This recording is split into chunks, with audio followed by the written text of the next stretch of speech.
Yet more Tuesday night frustration. 3 games unbeaten, but should it have been a third win in 3? This is Blue Monday.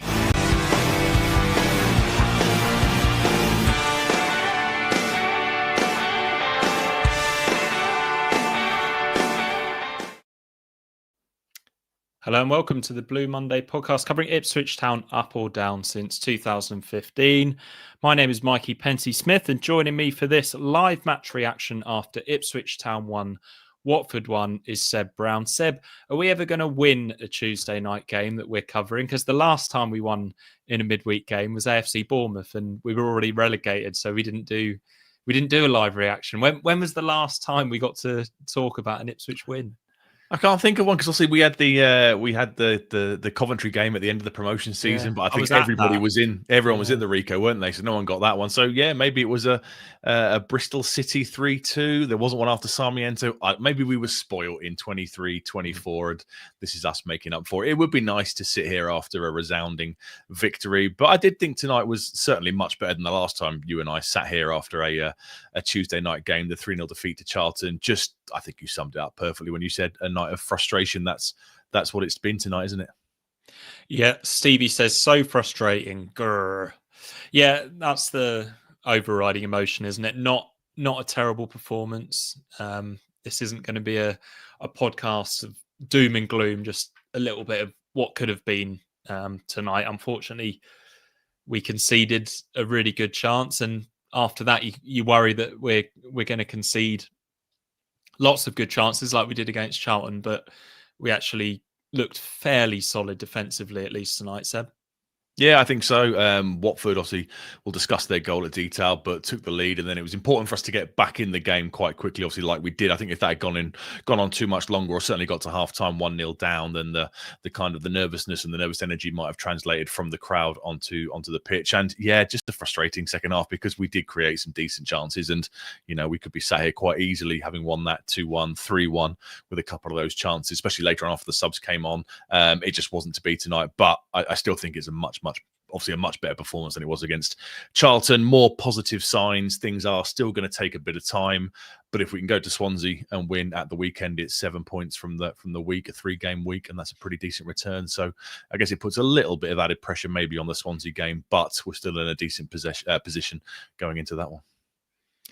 Yeah, and I think a lot of the discussion in between Saturday's game at QPR and this one was what's Kieran McKenna going to do now, because it seemed that lots of changes was the thing for these Tuesday night games and just resting players for the following weekend. But after what happened against Charlton, we kind of had the feeling that maybe there wasn't going to be quite so many changes. Were you in the camp of no changes, Seb, or no changes unless there was non-enforced changes? Yeah, I think the groundwork was laid a little bit, wasn't it? When McKenna said that obviously Leif Davis and George Hurst were struggling with their hamstrings in the substitutions on Saturday. I think Hurst did a post-match where he said it was cramp. I should be fine. Obviously, Leif Davis hasn't made it. I was worried that it might be another 5 or 6 changes. I do appreciate we've got this big squad. I appreciate that people need to play. I kind of thought that the pre-match comments, I think, did they come out yesterday or this morning, when McKenna said we will use all the players for the, I believe in everybody. I thought, right, we might see a little bit more rotation than I was hoping for. I was really hoping it'd be 2 or 3 if it had been unchanged because of the lack of injuries. Happy days. But I guess as soon as, you notice that you've got to make at least 1 with Leif Davis not featuring, I think it was probably always set up for Kiyus to come back in, being the home game in a 3-game week. A little bit disappointed not to see Nunez continue in the 10 role, especially when we got that free kick so early on in the game. But yeah, I can live with 3 in a 3-game week. That's okay by me, especially with one of them being enforced. It was the 5, the 6, the 7 changes that were so frustrating. But yeah, a decent bit of continuity other than the Leif Davis injury. So I'll just run through the team. Walton in goal, Furlong, O'Shea, Kipre and Ben Johnson getting the nod at left back. Probably no surprise there. Matasi were alongside Kiyusti. Ageli, another start for him, Seb. He doesn't seem to be rotated at the moment. And as you mentioned, Akpom in behind. Hurst, Philogene getting the nod again over Jack Clark. Philogene in such good form at home this season. So yeah, not a huge surprise to see him keeping his place. But yeah, Johnson at left back. Any worries there, Seb? He hasn't played a lot of football this year. Yeah, obviously started the season, didn't he, before we got some of the reinforcements like Furlong, and he was playing right back for the first few games of the season, then completely vanished. Then when he kind of got minutes off the bench against, was it Pompey maybe at home or somebody, I can't remember who, West Brom maybe it was. So I guess when we saw him come on for Davies on Saturday, he is the reserve left back. Now, there's always that frustration, firstly, because obviously Leif Davies is so crucial to how we play. But whenever you've got a wrong-footed player kind of playing left back, you do fear, are they going to have to constantly track back onto their right foot to deliver a cross, and that's kind of what happened for most of the game. But I thought he was fine. He was okay. He was a solid deputy. It's a shame that Connor Townsend is injured, because I think we saw at times last season he's an excellent deputy to have for Leif Davies and can offer similar better defensive stability. Threat going forward. But I thought Johnson did okay tonight, but I think when it got to, was it 72, 73 minutes, he was absolutely done. So I was a bit surprised that we didn't see Ashley Young maybe slightly, or Greaves, who came on eventually for him, slightly earlier, because I think the lack of football did catch up with him. Yeah, and this Watford team, Seb, a fair bit of quality in this Watford team, Seb. I'll pick out a couple of players. Tom Ince has had success against Ipswich in the past at Portman Road. Loser actually looks like a bit of a winner in central midfield. He's very tidy player, and Barr was quite impressive going forward down the wing as well. So yeah, quite a good Watford side this on the night, Seb. Yeah, I think so. I guess the shock, me and Rich did a mini Watford preview for Top Tier. Kerem Gard got a couple of goals. So for 4 goals, I think, so far this season. Got a couple at the weekend. He's a big old-fashioned sort of target number 9. I think there was a bit of surprise that he dropped out. But I think when you look at that side, it's pretty much all about Loser. He's an absolute quality player at this level. And he scored against Borough at the weekend. And yeah, I was very impressed with him. He's a very, like you say, very neat and tidy player. Good quality. And on the flagship show, I think Ben did say, he can be a little bit indisciplined kind of positionally, but I thought he was pretty spot on tonight, to be fair. And he was by far their best player, I thought. Yeah, it's a bit of a strange situation where you've got two teams in the Championship that have rested players that have scored 2 goals at the weekend. But here we are. This is 2025. So into the match action then, and you've already mentioned this one. We get a free kick 25 yards out, slightly to the left, in absolute Nunes territory. Instead, it was a little bit weird. Like, Ben Johnson was standing over the ball, presumably with an eye on whipping the ball in. And then Philigine's gone over and he's had a look and he's thought, actually, yeah, this is in shooting range for me. But he seems to be one of those players that, so far doesn't seem to suit hitting the dead ball, absolutely blast it over the crossbar. 9th minute of the game, and here's a player who I criticised for his shooting, Jens Kajusti. 9th minute, almost scores goal of the decade. Incredible bit of skill to get round his man, and Hurst is in a good position, but I think it's opened up for the shot. I'd criticise him for not shooting there. Unfortunately, he's curled it away from goal, so it's ended up quite far wide of the target. Good to see him getting in those positions, though, at least quite a lively start from Town. However, in the 16th minute, we will start to worry that it's history repeating itself as Watford take the lead, Seb. Yes, obviously it's out on our right hand side. Furlong and Egley are quite near the touch line, and I thought it was actually quite a nice goal, to be fair. They get a bit lucky with the deflection off O'Shea, but I thought the build up play was really nice. It's obviously Furlong and Egley are kind of trying to close the ball down. Boller, the left back, runs into the space vacated because Furlong stepped up, and it's a lovely back heel from Barr, isn't it? Right into his path. He takes it on, whips it in low. I guess they do get fortunate. O'Shea sliding in, deflects it perfectly for Loser, who is pretty much, I think, on the same spot from where he scored against Borough at the weekend. And yeah, a player of that quality isn't going to miss that kind of chance. Frustrating maybe a little bit that there was no kind of runners with him. But yeah, he's in acres of space and can fire home first time. And yeah, lovely build-up play. They get a little bit lucky, but I did think I thought it was not a nice goal to concede, but the build-up play for me was pretty decent. And a well-fashioned chance and a bit of luck, but a good finish by Loser. And at that point, you are a little bit worried, aren't you? Because,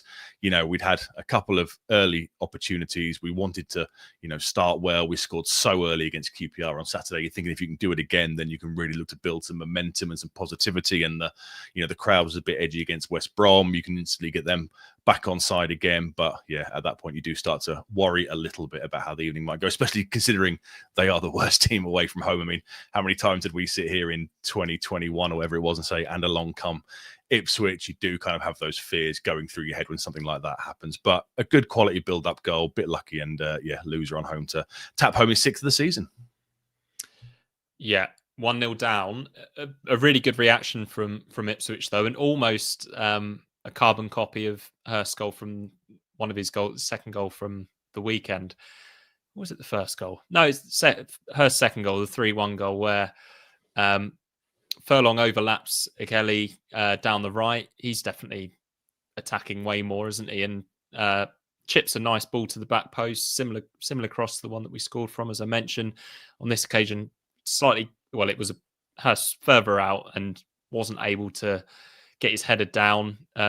Chris Iwelumo was on co-commentary, thinks he should have hit the target, but he said that most times the target was missed. But the equalizer wasn't too far behind, Seb, and it's that cutting in Philogene finish once again. Lovely.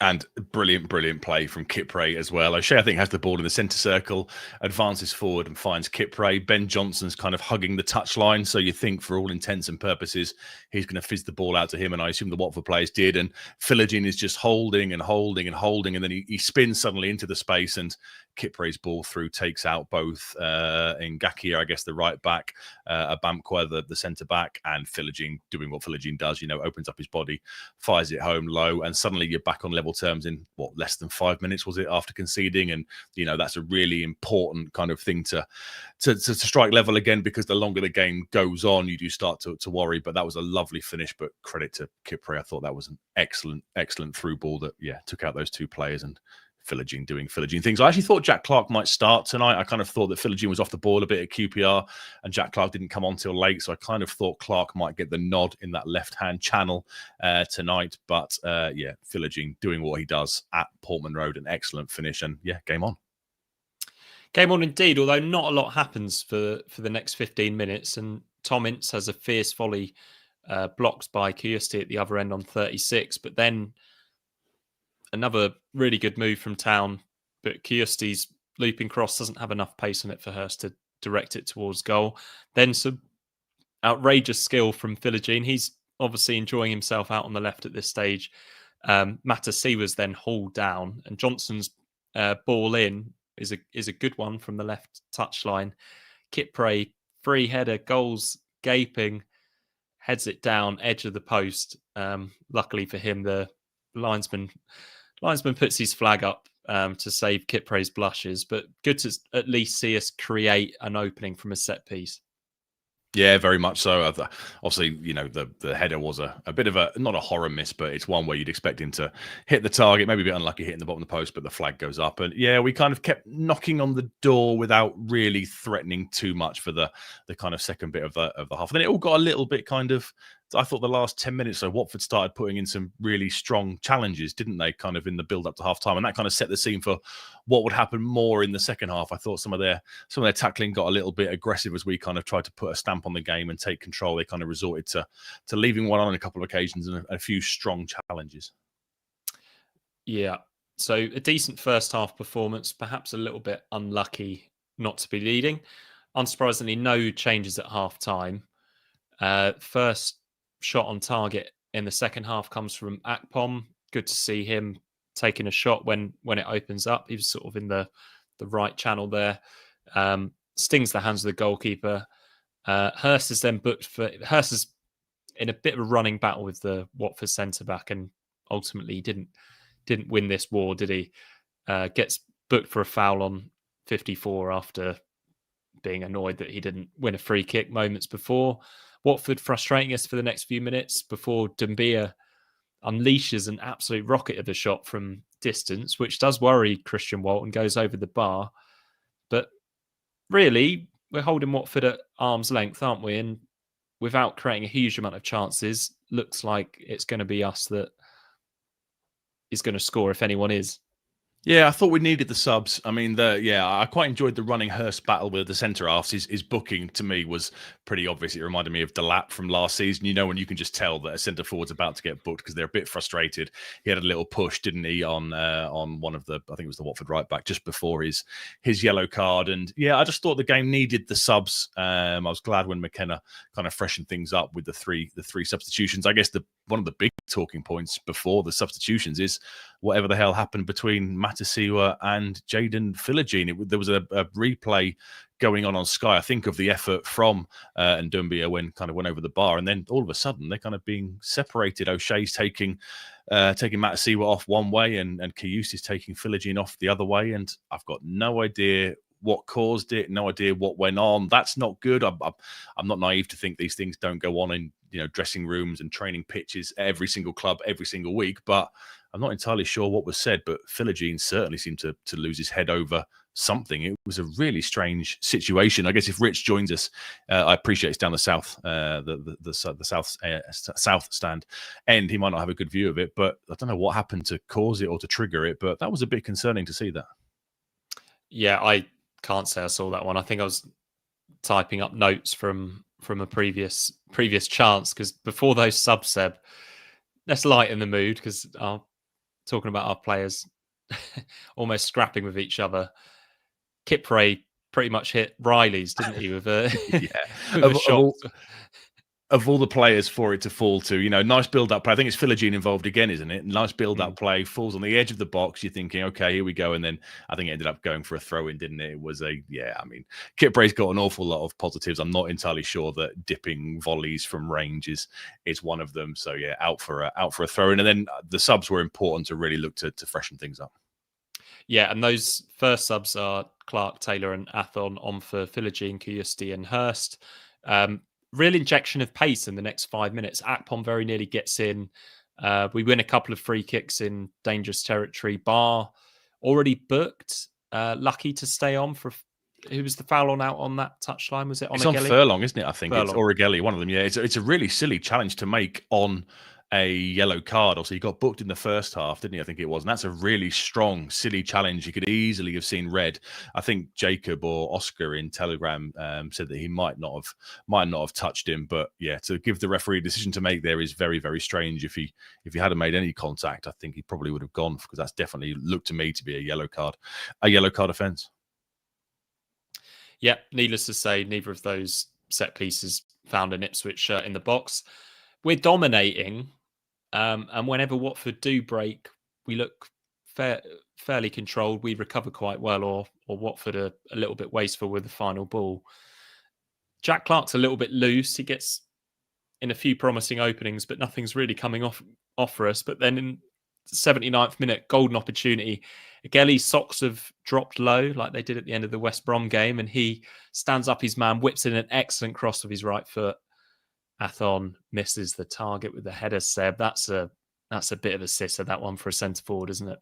It is. Got to score it. He's got almost a free header. He's nice and close in. He's got to do better. Heads it down and it bounces the wrong side of the post. And at that point, you mentioned the Akpom one, less so the Kipre one, but you're kind of thinking, is it going to be one of those really frustrating evenings? We obviously carve out a couple more opportunities, but yeah, really good play from Egeli. He's really growing into the role. Some of his delivery is excellent.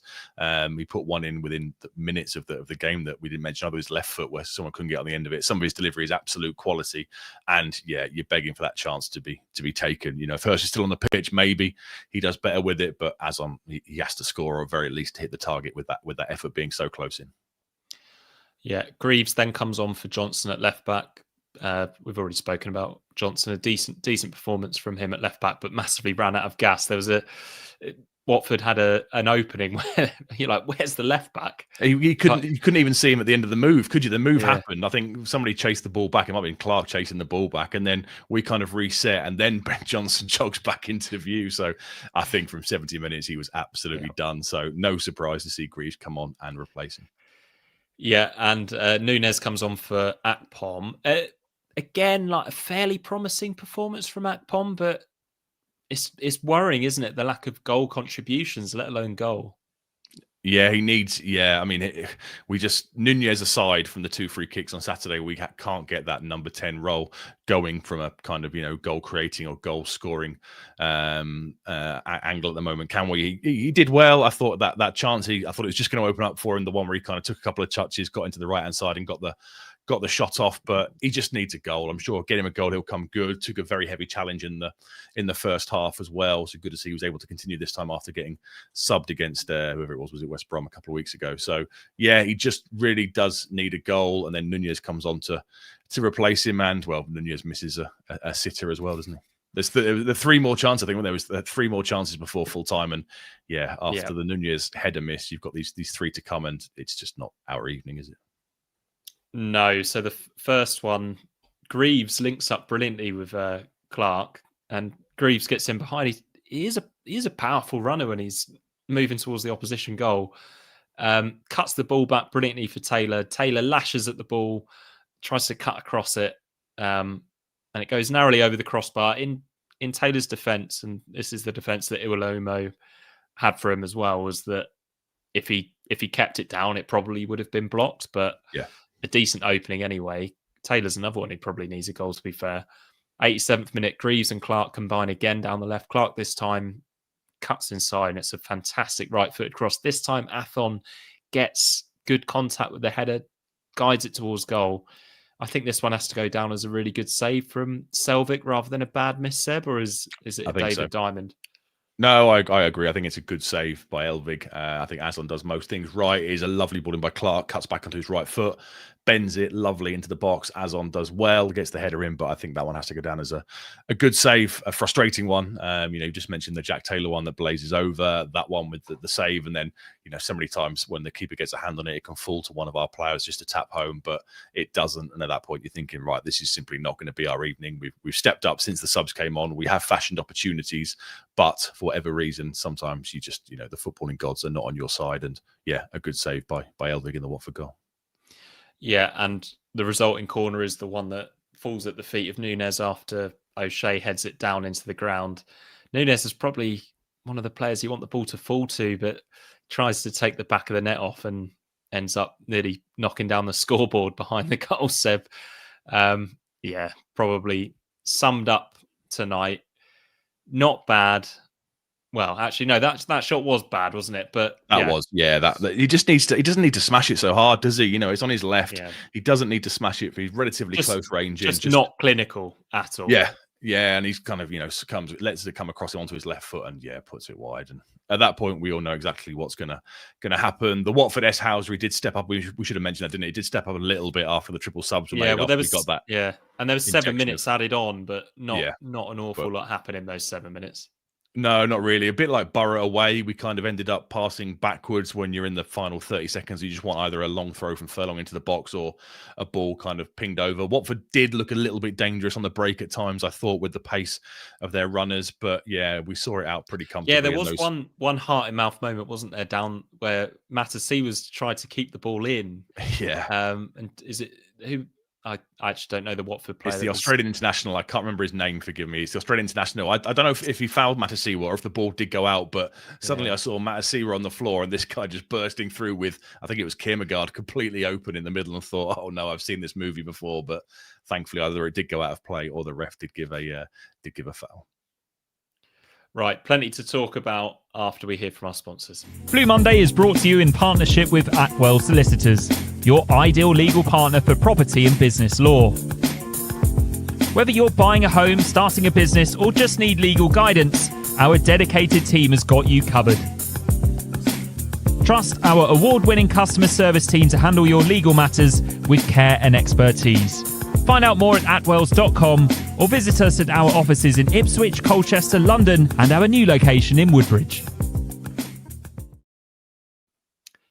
Thank you very much to Atwells. Seb, you're going to be back on Thursday. Less than 48 hours rest. I'm surprised you're not being rested, actually, Seb, for this one. But looking ahead to Swansea, I'm sure there'll be plenty of Cameron Burgess chat in that one. That's Thursday night live at 8 o'clock. Usual time, usual place, Seb? Usual time, usual place, usual suspects. Yeah, we will give you the lowdown on Swansea, the last game before the international break, obviously. And then the boys doing the weekend preview. That will be available for you top tier guys on Friday. And then Sunday will be the flagship show, probably with Ben, Joe and Dave. And then Monday for the top tier is Beyond the Scoreline. So yeah, plenty of Blue Monday to fill the rest of your week. Not long now. Saturday will absolutely fly around, won't it? Hopefully, but then annoyingly, you love international breaks, though. You're a big fan, aren't you, of international? Not anymore. Football? No, not anymore. I quite like international football. Okay. The reason I liked international breaks is because it meant I had a break at work. But now I don't. Yeah, my work isn't really affected by the Premier League calendar anymore. So yeah, not such a huge fan. But no, I don't mind international football. I think there'll be an England podcast with Henry and Joe next week as well. For those that are just missing Blue Monday. Right, let's get into questions, Seb, shall we? Or shall we have a look at let's get into some questions and then look at some other results. Does Nunes start over Akpom at Swansea? I think he'll probably come back in. I presume it'll be Taylor and Nunez coming back in for Kajust. And Akpom, like we said, we can't really get that number 10 position going yet. Nunez, I thought, was decent against QPR. 2 goals aside, I just like the way he drifts and linked up play and was, involved in the third goal down the right-hand side. He's got that eye for a pass that you sometimes need to unlock defenses. So yeah, I would expect Nunez back in the 10 and Taylor to come back in alongside Matasiwa, because we do look more solid with Taylor in there. I mean, Kajust, that lovely moment, like you said, in the first half where he kind of beat his man, took it through the guy's legs, has a shot that's curving away, but there are so many times where he does jog around the pitch, and there are times when you want him to be absolutely busting a gut to get back and put tackles in, etc. We've seen he can do it. Do you remember the Garnacho challenge against Man United in the Premier League? That was cheered almost like a goal, but there are times where he can be a very frustrating player. So away from home, I think Taylor will probably come back in as well. Okay. Next up from Laurie Ridsell Smith. Think Matasiwa Philogene fight was because Philogene was slow getting up after wanting a foul and not tracking back. I like both of them showing some fight. That's one way of looking at it, Seb, isn't it? Yeah, there was definite passion on show from both of them. I guess that would make sense. It's annoying. There was Sky cut to a replay of the effort that Walton kind of saw over the bar, so I didn't really see what happened. I just saw the outcome of it. But yeah, hopefully, much rather it's a result of a foul on Philogene, and that's where his frustration is, rather than whether it was. I presume they were just slow restarting the play, and Philogene was in space and screaming for it or something, and Matasiwa took exception to it. But if it's because of a challenge by a Watford player, I guess that's a better situation to be in. Okay, in lieu of there not being many questions, I'm going to say, let's look at the other championship results, and then we'll talk through the table as well, Seb. And yeah, if you've got a question or if I've missed it, just stick it back down in the chat, guys. Put a Q at the start and a question mark at the end, and then I'll definitely see it. So Birmingham City suddenly on a bit of a tear, Seb. 4-0 against Millwall. Millwall quite streaky, aren't they? Yeah, they are, but that's a really good result. I mean, only a few weeks ago there were kind of discussions over Chris Davis. Was he up to the level? Was he potentially going to be replaced? Very ambitious American ownership there, obviously. So there was doubts maybe that he could do it. I think they only had one win in 8, was it? 1 win in 9 maybe, but they do seem to turn a corner in recent weeks, and that's an impressive result because Millwall had been going great guns. Bristol City were beaten at home by Blackburn. I think that's 2 wins in a row for Blackburn. So another side that's suddenly hit a bit of form, haven't they? Yeah, Charlton seemed to like a Tuesday night game. They beat West Brom 1-0. Can imagine the West Brom fans are a little bit restless about that one, like they were losing 1-0 at Ipswich. Derby 2-1 winners over Hull. Big result for them. Leicester City 1, Middlesbrough 1. Is that a 96th minute equaliser from Luke Ayling? Wow. Yeah, Alfie Jones sent off a Borough in the 90th minute and a 96th minute equaliser. And a Stoke legit, Seb. 3-0 winners at Oxford. It would appear so, wouldn't it? I mean, they kind of had a good start to the season. We kind of figured they would start well and tail off. I mean, they've got a very good manager. Mark Robbins is an excellent manager at this level, but for whatever reason, they are still up there. And was it 5 goals scored at the weekend, 3 tonight? Okay, you'd expect them to go to a side like Oxford and probably pick up points, because Oxford will be struggling at the wrong end of the table. But yeah, they do seem to be sticking the course, which is a bit surprising given we're going into the November international break. And a huge result for Coventry at the top. 1-0 down at home to Sheffield United, coming back to win 3-1. They definitely look like the real deal, don't they? They do, yeah. I mean, I've seen some stuff this week with Lampard being linked with Southampton. He was their first choice upon replacing Will Still, but it's a big ask for him to leave there now, because I saw them play against Wrexham on Friday night, and they, you see that kind of performance. You do sometimes think, right, are they going to run out of steam? How are they going to respond to this? That was the great thing about us in 23-24.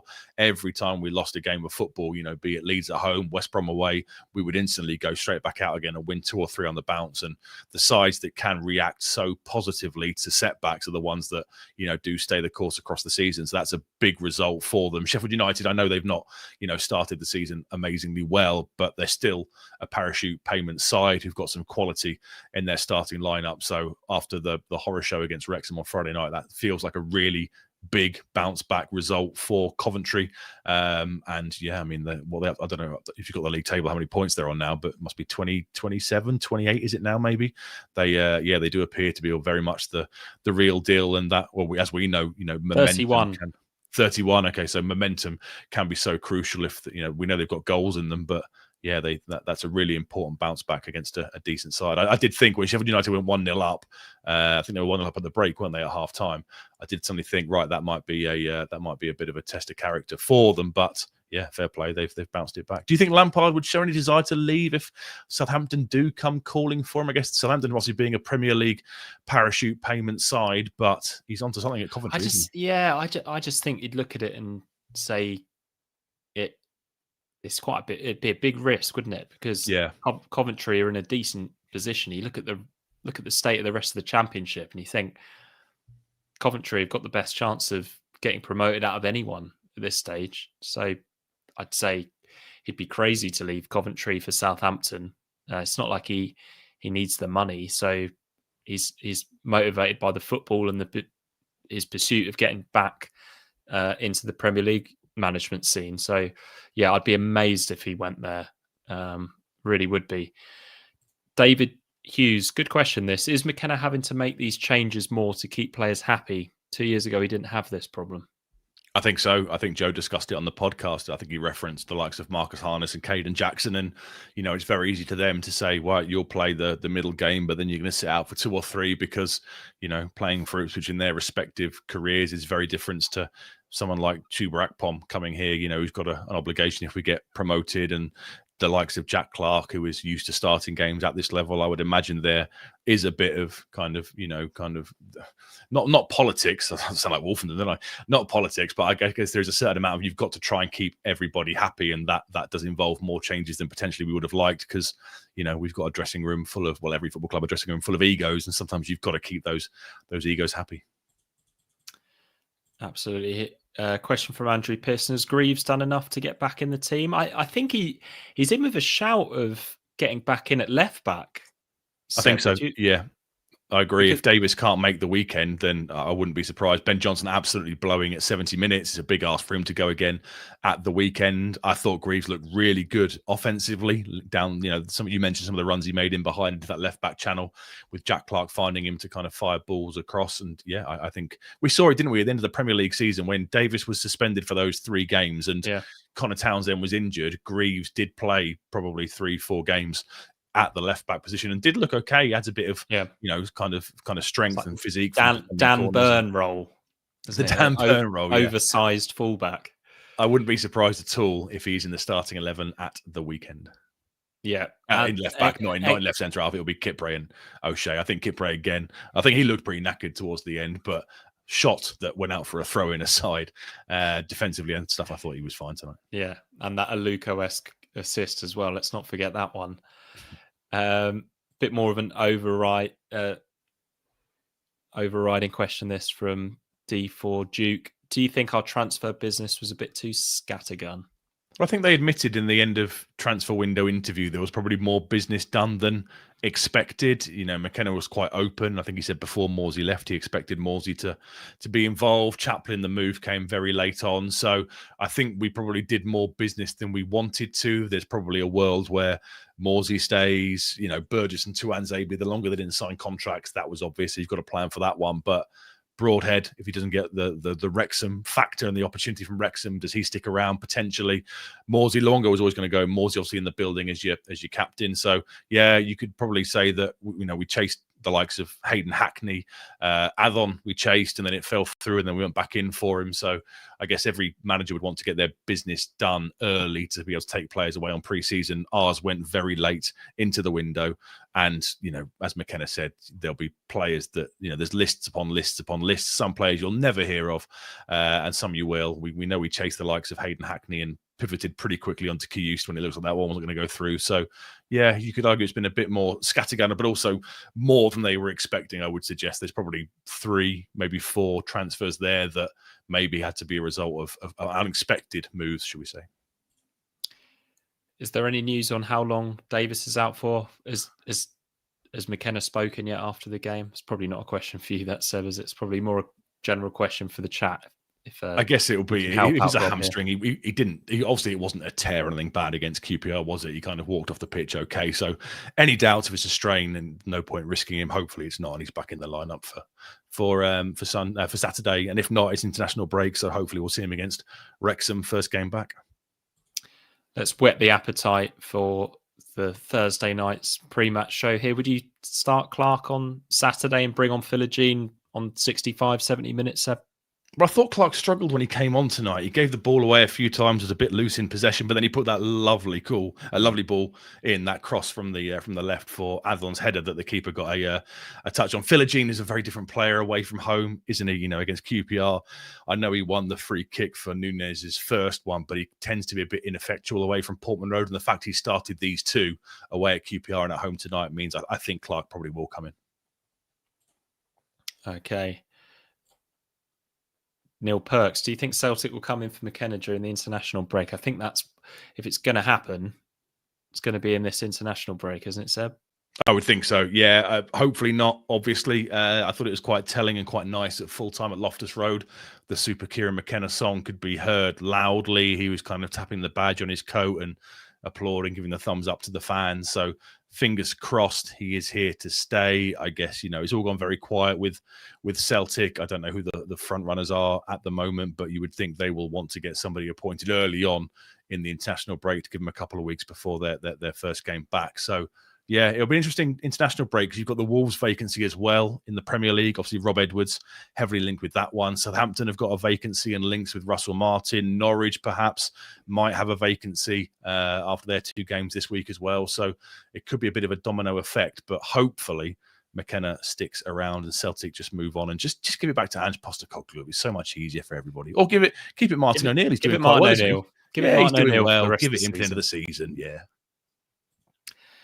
Isaac Fitton, presumably a Leicester fan, maybe an Ireland fan, wants to know how McAteer's done so far. I'm going to make this more of an Ipswich Town-centric question. Seb, are you surprised by just how few minutes he's got since Igeli got the right wing shirt for the Norwich City game? I thought he might start. The Borough away was the one where I thought he probably should have started in that. You know, Borough were a big threat down their left-hand side, and Igeli, it was a big game under the lights, big atmosphere to throw him into. But he's getting better and better with every game, isn't he? You know, he got the assist at the weekend, put in some lovely delivery tonight. Will he start 3 games on the bounce and start at Swansea? I think he might well do because he's a potential match winner. And you know, we all just know at some point he is going to unleash an absolute worldie with that left foot of his. And McAteer for now might have to be patient. You know, he offers much more of a work rate. So if you are away from home in a tough game, or if you want to see a game out, he's probably your player for it. But Igeli's your maverick who can deliver. So he's probably the one you want to keep persevering with. And McAteer is going to have to be a little bit patient for now. Stevie wants to know, how should we line up against Swansea? If you want to hear Seb's answer, you have to tune into the pre-match show live on Thursday night or listen to it after the fact. I think we'll have Greaves come in for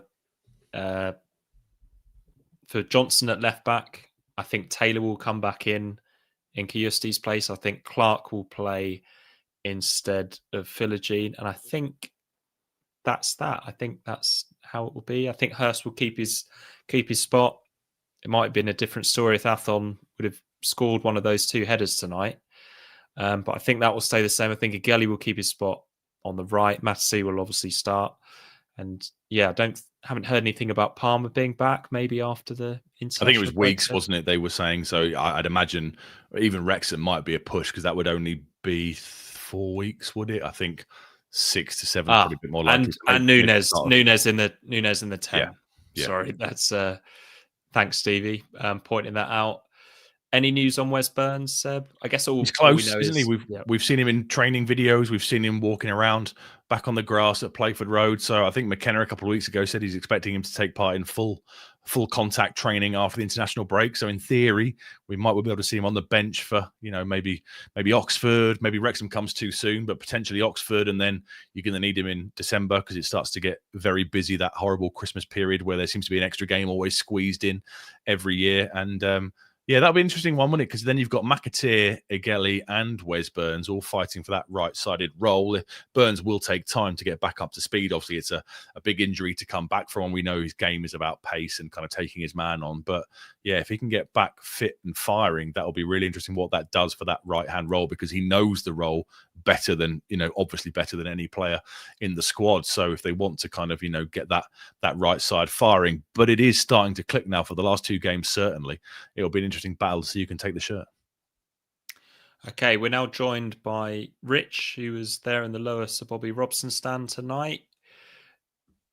Rich, if the overriding emotion the last time we did this was anger and disappointment, the Charlton game, this time it's just frustration. Would you go along with that? Well, I'm a bit angry, Mikey. Are you a bit angry? Yeah, I was trying to weigh up which I'm more angry about: our profligate finishing, our inability to keep a clean sheet, or the fact that the referee basically facilitated Watford's game plan very much like the referee did for Derby a few weeks ago or months ago.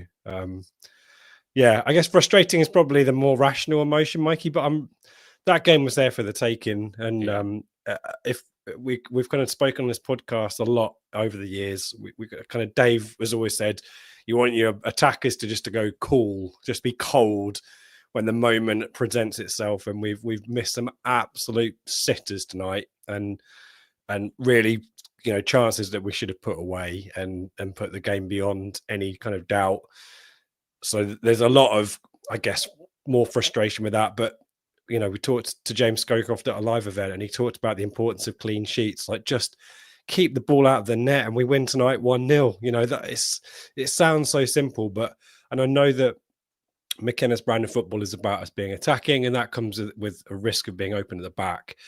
But when you're going to be frustrated, and, I'm sure there's a lot of people out there really pissed off with how Watford approached the game, but it's job done for them, isn't it? Frankly, if they sneak a second off a set piece, it's like the perfect away performance from their point of view. So we can't be too annoyed with Watford being Watford, but the fact that the referee is kind of, just 7 minutes of added time. I mean, there's about 5 yellow cards at least, and maybe a second yellow and a red for someone out there that he's not given. But we've got to look at ourselves, haven't we? It's all very well. The referee was poor, really, really poor, and certainly played into their hands. But yeah, we've just got to be more clinical, Mikey. And we had the chances. We've had a sight of goal, 3 or 4 times that second half, and barely tested the keeper. Yeah, he's had to make one really good save, hasn't he? But yeah, the ref tonight, he was just incredibly lenient, I thought. Yeah, just. And that benefits the side that's defending, obviously, doesn't it? Exactly right.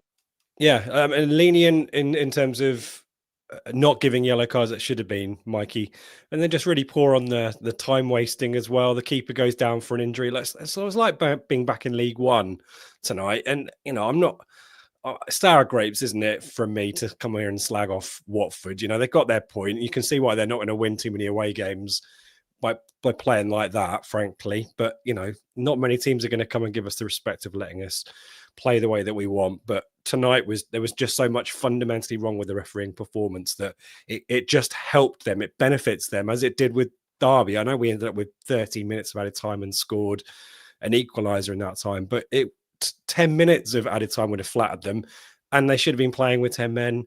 Keeper's just taking the piss. It's really grotty, Mikey. Really, really grotty. And we have to take it as a sign of how far we've come. But and I guess I still come back to, it's about us. Score the goals, keep the clean sheets. It's that simple. You win the match. But 4 points out of 2. It's 2 points a game, isn't it? We need to go again and hope that Swansea are more of a footballing team than Watford are. Ben Mack, VAR in the Championship, Rich? I don't think it helps tonight. I mean, Ben's not. We bitched about VAR last season, and certainly it didn't improve my enjoyment of the Premier League at all. But I just think these are the decisions that kind of compound tonight. I don't think there weren't major decisions, were no, they? You're right. Because even the potential red card that would be for a second yellow, wouldn't it? So I'm not even sure they'd get involved for that. Who's this chap? They wouldn't overrule the absolutely ref, honking content. Evening, a Watford fan. Well, we're complimenting you. Bloody hell! Don't let me start. But yeah, you're right, Mikey. It's honking. I just love that honking content. Marginal decisions where a FAR isn't going to convert a foul into a foul and a yellow card, and that's what needed to happen tonight from like the 10th minute onwards. I thought our midfield was pretty decent tonight, actually. I mean, Losers a really horrible player to play against, really classy, really decent, but really nasty player to have. Don't worry, Rich. I haven't said that Watford had no quality in their start. Oh, come on, slag him off. Yeah, we would like to trigger away fans. Evening. Oh, Rich turns up and gets a tag. You say, what have I said this nagging?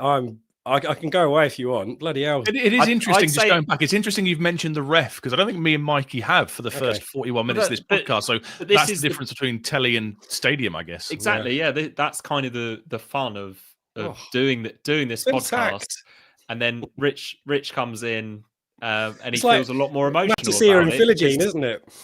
Yeah, we're a lot more removed from it watching it on the telly. And yes, you're watching, I don't know, I wasn't watching Town TV tonight as well, so you're watching quite a neutral coverage of it, and they're not going to hammer the officials as much as we would for minor decisions. And Terry's spot on. Look, I'm coming out of the North Stand having been like apoplectic along with a few thousand other North Standers about the referee performance. He's right.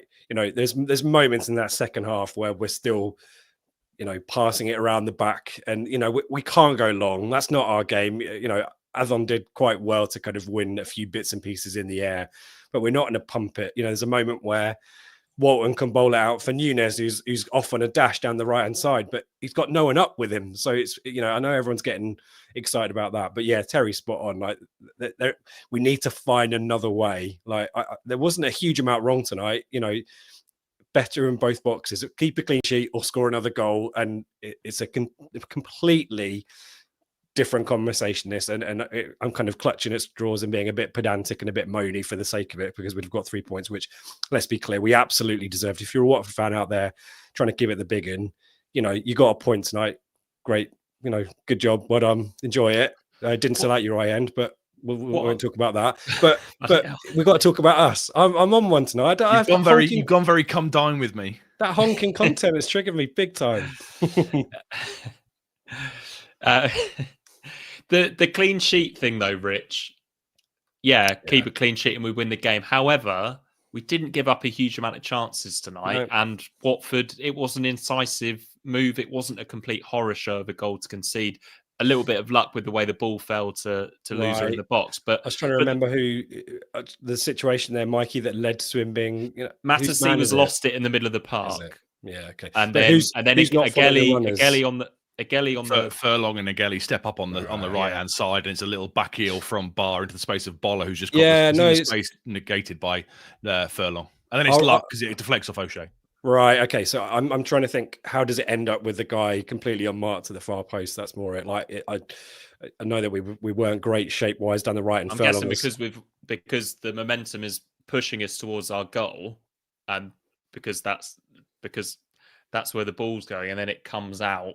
Like, I don't necessarily think that you can be marking players and also following everything in. But yeah, it's one of those. If we scored that goal, we'd have said that it was a classic goal. Leif Davis cutback. Yeah, it was quite an Ipswich goal that we conceded. To be fair, being really sarcastic, and only because I'm triggered. Watford played that a blinder tonight, and when they got the ball down and played, really decent. And I guess if I'm looking at that as a neutral, I'm thinking, well, they could have attacked us there and probably, done a Charlton tonight if they wanted to. Tom's spot on, really organised, and of course their keeper's going to go down. Of course they're going to waste time. I thought there was more from them actually than that. And when Loser gets on the ball, we could have been caught out tonight. A few set pieces towards the end, isn't it, where everyone gets a little bit nervous too. So yeah, I'm trying to win people back, but it's too late. I've gone off on one. Right, we did the other championship scores, but I didn't have the updated league table. But as I have mentioned that Coventry are top on 31 points. We're 11 points behind them, down in 10th. Birmingham and Hull have moved above us. Only 2 points behind Preston, who play tomorrow in the playoff positions. Technically we've played the same amount of games as Preston, and we've got a game in hand on the others. But yeah, still in touch. But Swansea, it's a big game, isn't it?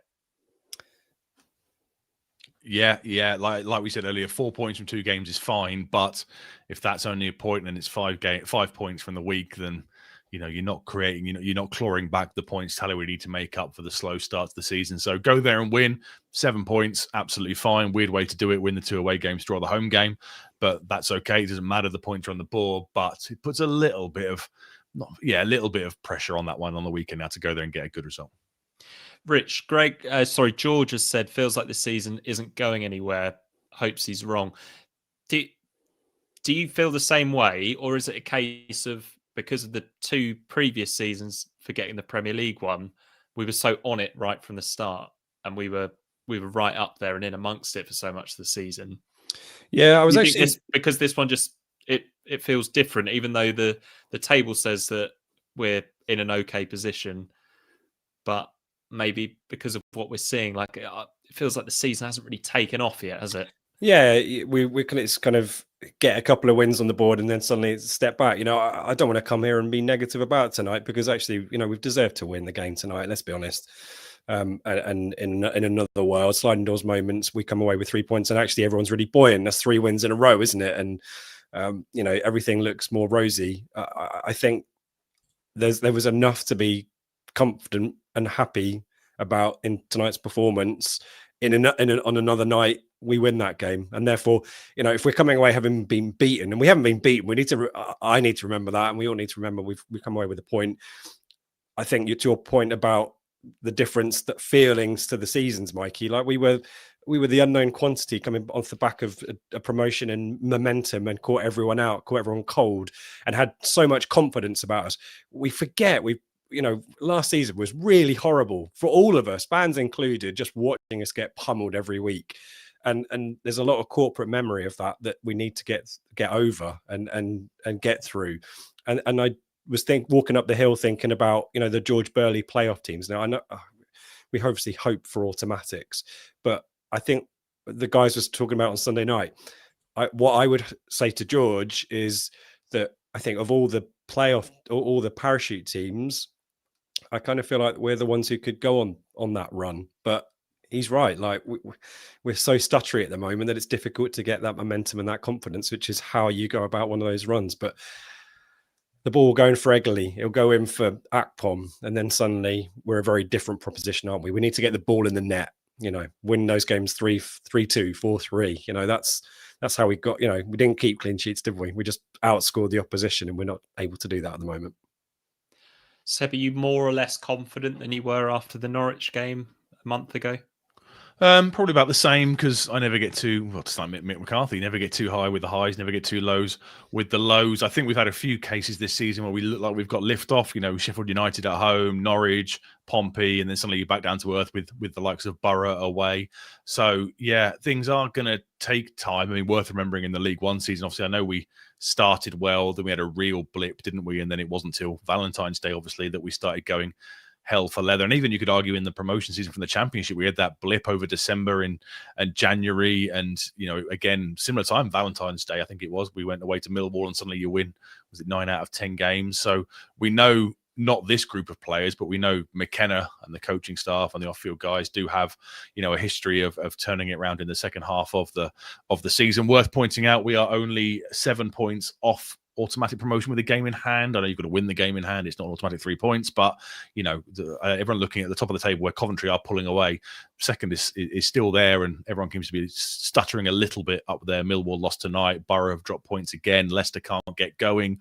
Southampton having a bit of a shocking season. So I do feel second could really be there for the taking if we can get our attacking players firing and if we can just start, putting ourselves in commanding positions. So the crappy goal we will inevitably concede has no bearing on the game. A bit like Pompey, you want those professional performances where you're 2-0 up, it could be 3 or 4, and then you can see the stupid 90th-minute goal from a corner, but it doesn't matter because you've done the job in the first 89 minutes or whatever.